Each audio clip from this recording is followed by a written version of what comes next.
it's pretty bad, you know. They're just shooting up right in front of you.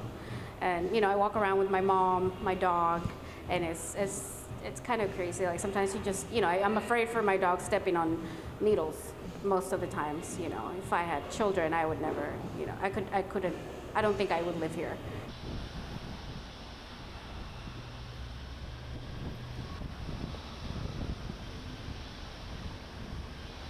Like a lot of people ask me, why would you open a business down here? It's, you know, not a desirable place. And I feel like, well, you know, if we're gonna make the neighborhood better, we need to not be afraid, and we need to come in and open new places, but we also need help, you know. After the press conference is over, the chief of my organized crime drug enforcement task force. For broadcast, unfortunately. But I think if they don't mind us running cable, we'll just do that. We are announcing today the formation of a federal initiative called the Federal Initiative for the Tenderloin, or FIT. And the FIT initiative will be focused on the prosecution of all appropriate federal criminal activity with a nexus to the Tenderloin neighborhood here in San Francisco. Thank you.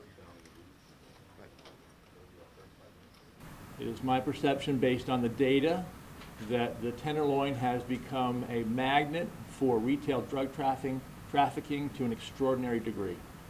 Second, there is a substantial federal presence here in the Tenderloin neighborhood, and I feel that as federal law enforcement, we have a special responsibility for our neighborhood.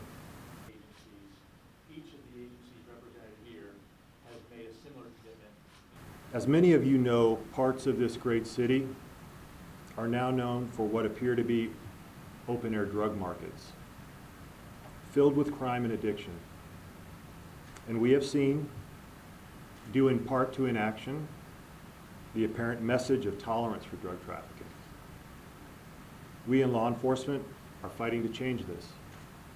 Special Agent in charge of the Federal Bureau of Investigation, Mike Sena, Director of the Northern California High Intensity Drug. In my 23 years of law enforcement, I have not seen this type of model being used, which is specifically what I just described. The drug trafficking organizations would provide residences in the East Bay. The independent contractor drug dealers would negotiate the terms of those housing arrangements, the prices of the drugs, the prices of the rooms or residences that they would rent. New drugs would be brought into the homes each day, packaged, then commuted across the bay, either by BART or by automobile, where they would sell their drugs in the Tenderloin all day.